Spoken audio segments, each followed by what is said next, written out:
Nigga!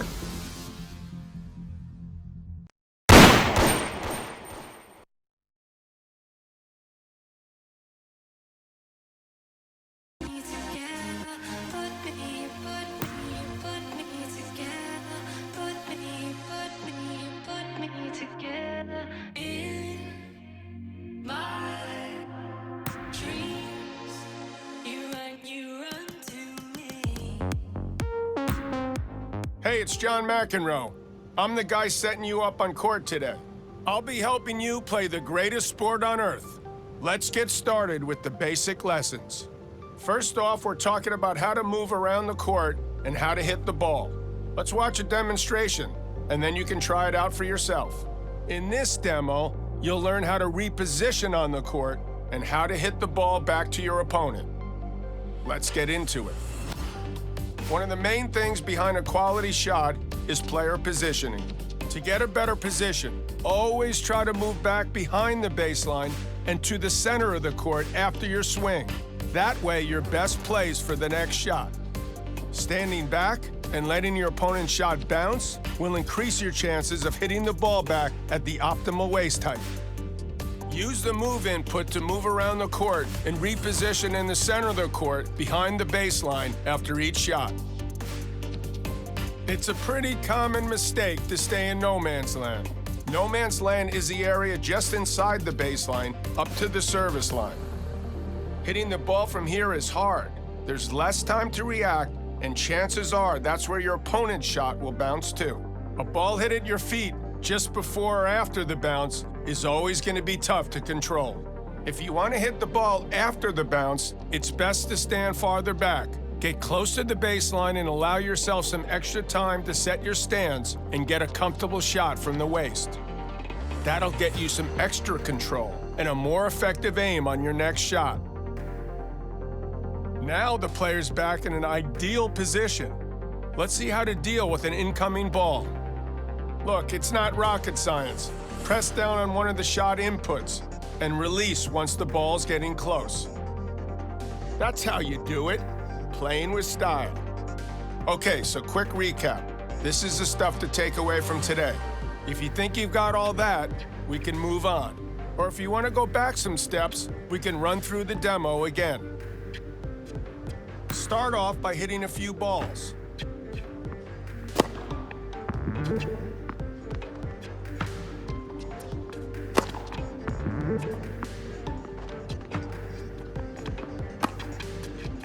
That's too many shots from no man's land. Remember to move back and reset.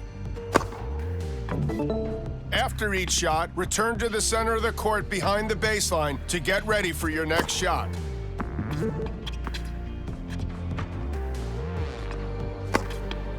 You're making great progress.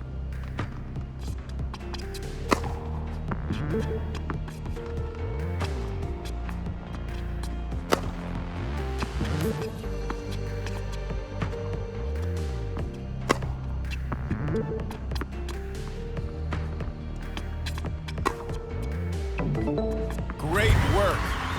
Moving back to the center and staying out of no man's land are pretty vital, so keep that up. If you want more lessons, I have plenty here for you. Don't be a stranger.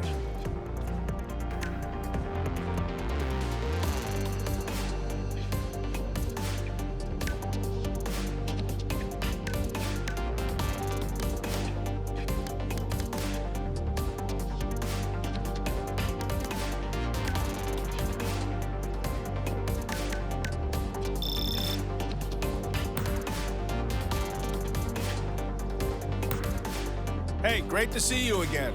Today we're working on a vital part of a quality shot, the timing. We've got another demonstration to show you why timing is important and how the timing meter can get you results. Today we're talking about how to hit the ball with ideal timing. This is one of the most important aspects of your game, and mastering it will take you up to the next level. You'll pick it up just fine, but it takes some practice. Returning a ball is easy, but timing it to perfection, that's something else.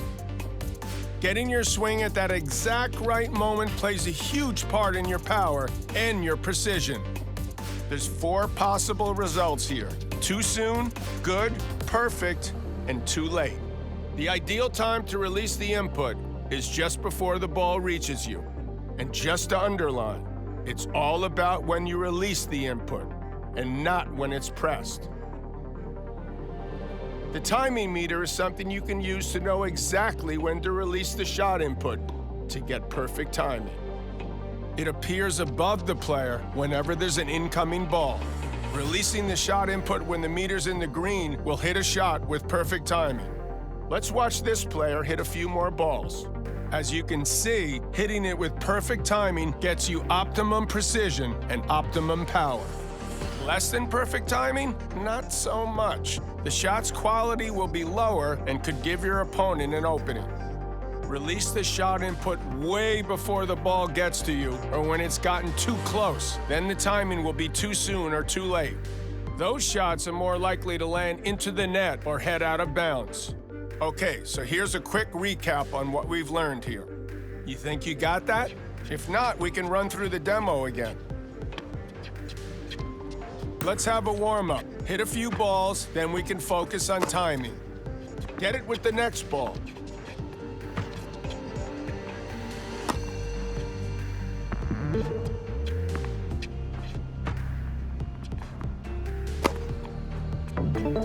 Now I'm looking for shots with good or perfect timing. No pressure. Great work.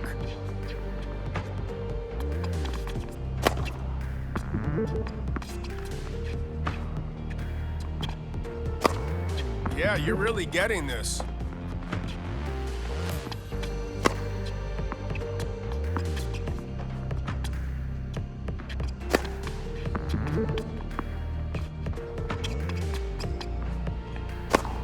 You're making great progress.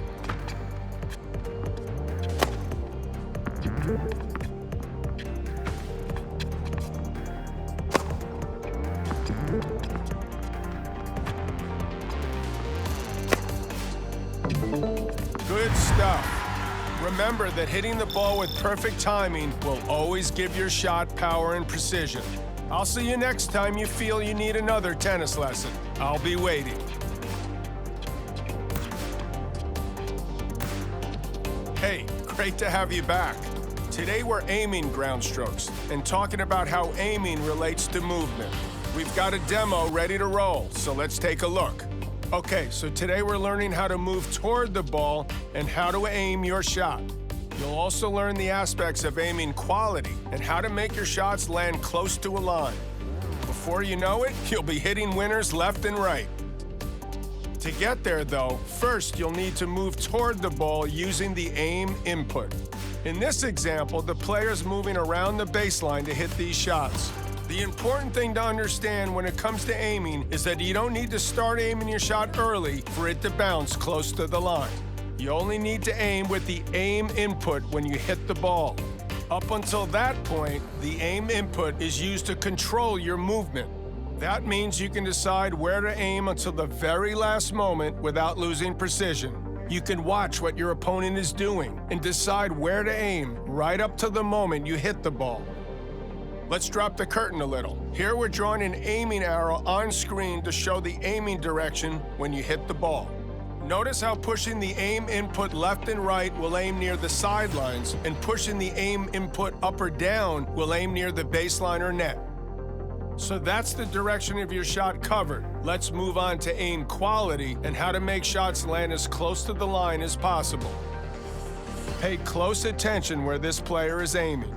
There are a lot of factors that go into your shot bouncing close to the line, as shown by the green area of the arrow. Things like if you have perfect timing, if your forehand or backhand attribute is high, if the ball you receive is easy to hit, if you're not tired. These all play into it.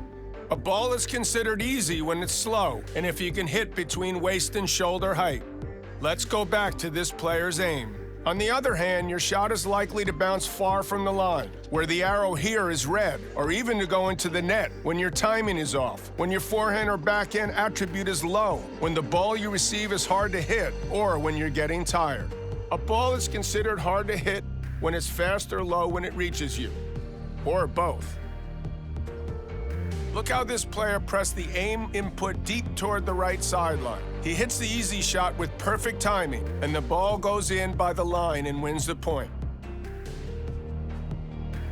Now we've got a similar shot, but the ball's moving fast, and the player's timing is too late. The ball sails out of bounds wide and into the doubles alley. That's obviously what you want to avoid. Next, look at this guy with high forehand and backhand attributes and how well he aims. See how it makes it so much harder for their opponent to return the ball with a quality shot? When this other player with lower attributes aims, not so good.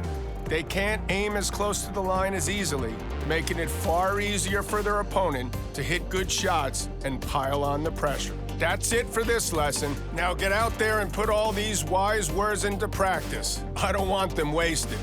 Mastering this part of the game is essential, so feel free to watch again if you need.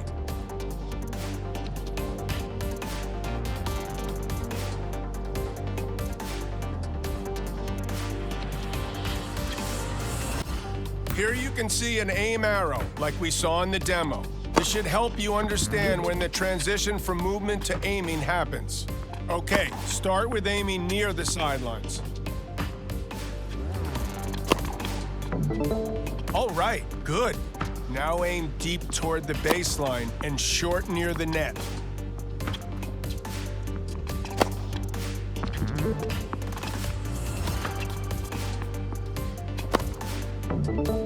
Now it's time to combine aiming techniques, so aim for the corners of the court.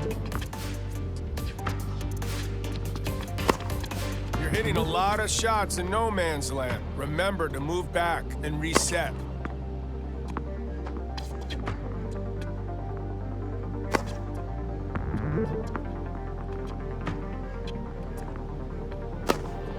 Don't worry, this is why we train.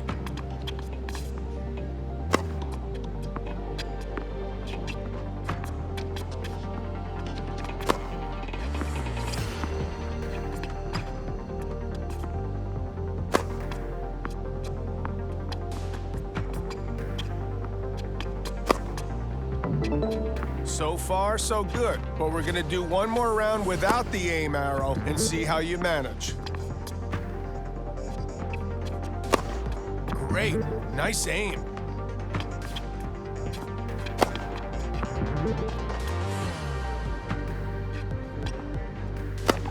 Keep at it.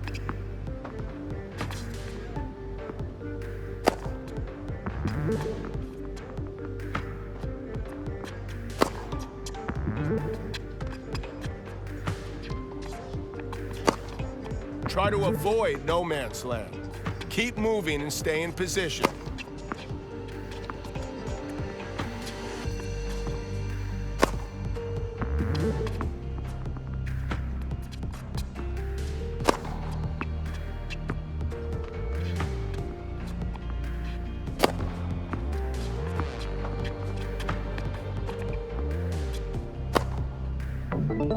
That was great. Don't forget that aiming quality is determined by many different things. So if you ever need a refresher, you can always come back and run lessons again. There's only one more lesson before we test your skills against an opponent. So don't be a stranger. Hello again. The training train needs to keep rolling, so let's move to the next lesson. In this lesson, we're learning various different ways to improve your serve, alongside how best to aim it. Coming up is a demo to explain normal and power serves and how to direct them. In this demo, you learn how to serve with precision and power and get the best out of the most crucial shot in tennis. There's multiple different ways to serve. Here we're going to cover normal and power serves, which are initiated by pressing or holding a serve input. Releasing the serve input early triggers a safe normal serve. Accurate, but not very powerful. Holding the serve input until the power indicator appears triggers a power serve. It's more powerful, but also harder to control. Next, let's look into how to aim and to pick the spot where you want the ball to land. If you don't push the aim input, the ball will bounce close to the center of the service box. Pushing the aim input will move your aiming spot in that direction. away from the center of the service box. You can use the visual indicator to see and adjust your aiming spot until you hit the ball. You only need to aim with the aim input when you hit the ball. Now that you know how to select your aiming spot, it's important to know what determines how close or far the ball will land to that spot. The ball is more likely to land close to your aiming spot if your serve attribute is high, if your timing is perfect, and if you're not tired. If your serve attribute is low, if your timing is off, or if you're tired, the ball will have a wider spread around your aiming spot. The shot will be less accurate. Okay, so let's get the rundown on what we've covered here. Do you feel you've got the measure of normal and power serves now? If not, as always, feel free to watch the demo through again.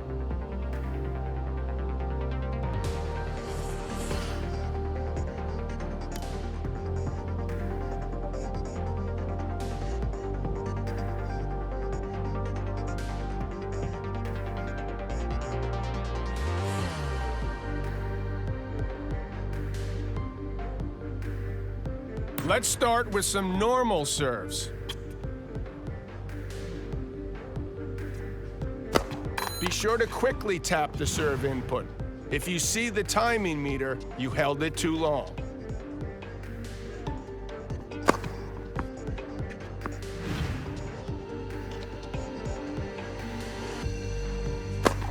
Be sure to release the serve input quickly and do not hold it.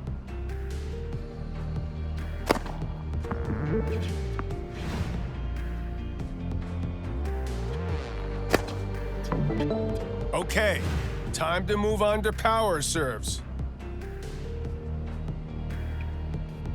Great work.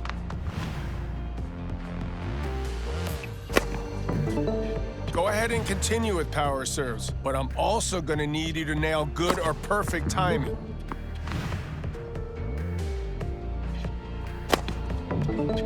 Now hit a normal or power serve into the highlighted area. Yeah, you're really getting this.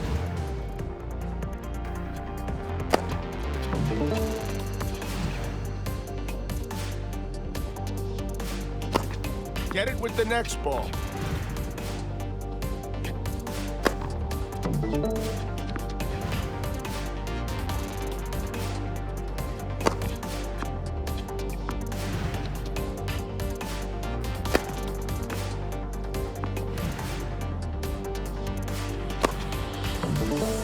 Yeah, you're killing it out there.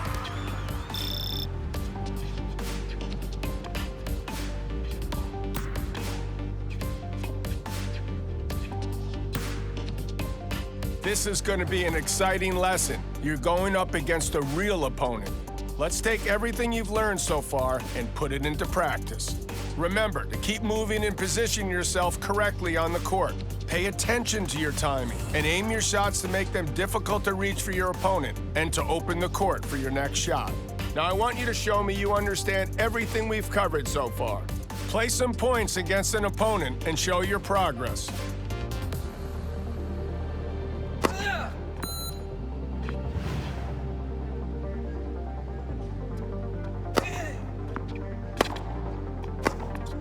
You want to let the ball bounce first.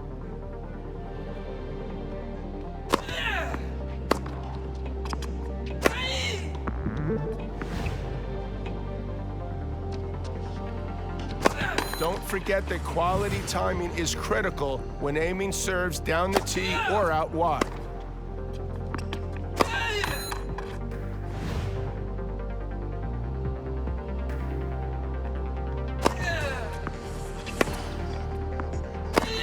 Try to release the shot input when the timing meter reaches the end.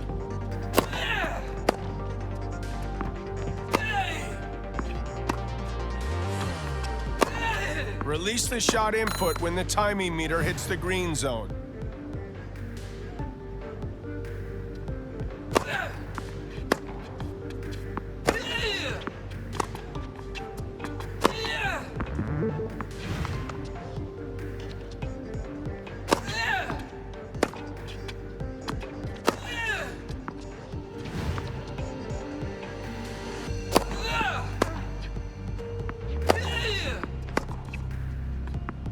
Keep moving. You want to move back to the center of the court behind the baseline so you can get a good return.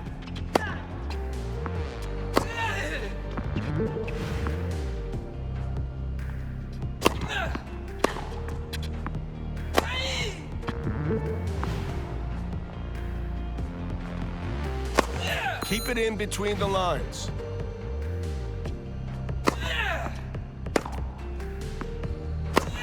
Be sure to release the shot input when the timing meter is in the green.